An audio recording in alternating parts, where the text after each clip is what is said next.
વાગરામાં KP ગ્રુપની બેફામગીરી અને મનમાની સામે વહીવટી તંત્રની સ્પષ્ટ લાચારીનો કિસ્સો સામે આવ્યો છે, જ્યાં એક જમીન માલિકે પોતાની માલિકીની જગ્યામાં ગેરકાયદેસર ખોદકામ થતું હોવાના ગંભીર આક્ષેપ સાથે આ કામગીરી તાત્કાલિક બંધ કરાવી હતી.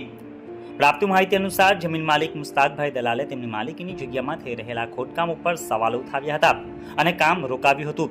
સ્થળ ઉપર હાજર કેપી ગ્રુપના પ્રતિનિધિ ભાવસિંહભાઈ નામના વ્યક્તિએ દાવો કર્યો હતો કે તેમની પાસે ખોદકામ માટેના તમામ જરૂરી મંજૂરી પત્રો છે.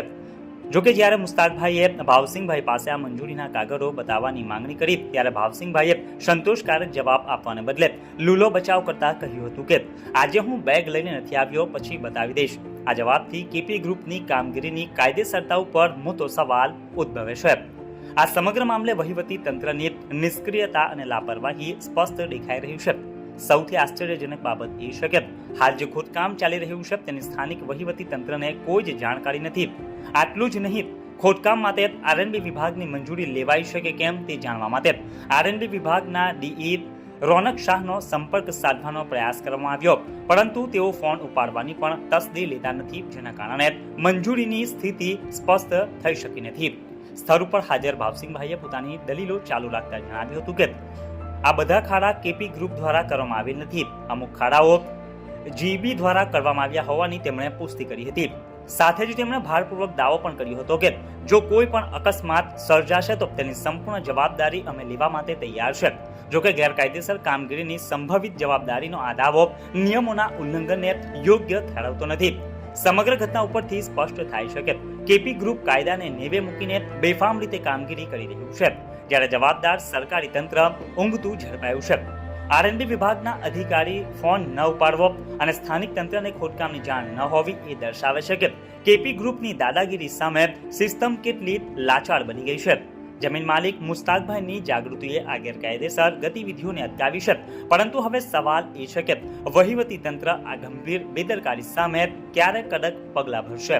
मैं नहीं जानता, आपको अभी जानता होगा। भावसिंह भाई कौन है? बस भावसिंह भाई कौन? दार्जिलिंग का है ना। तो कहाँ है वो? कहाँ है? उनको बुलाओ. आप यहाँ बैठे हो, आपके पास कुछ कागज तो होना चाहिए। मेरे पास नहीं है भाभी। कल आपके साथ जो वो जो गाड़ी वाले वो कौन थे?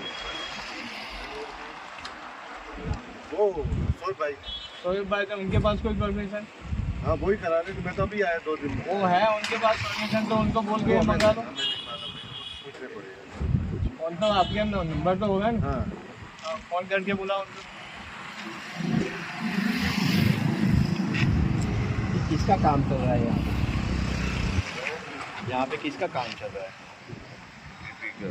केपी का। तो आपके पास कोई परमिशन है काम करने का? हमको नहीं मालूम। क्या जी? हमको नहीं मालूम। आपको नहीं मालूम तो आपके सुपरविजन में काम हो रहा है, तो कैसे हो रहा है ये? मेरे सुपरविजन नहीं, मैं अभी आज ही आया हूँ, मुझे मालूम नहीं है। क्या नाम है आपका?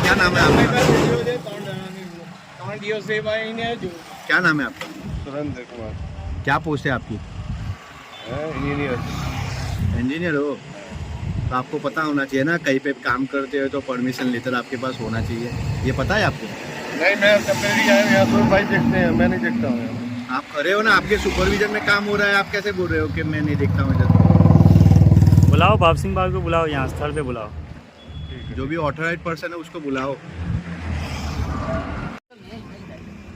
પૂરી બરાબર પીલું તો મેં જ છોડેલું હતું. હવે હું એવું કહું કે તમે એક દિવસ સુધી હાજે પૂરી આપી દો, બરાબર?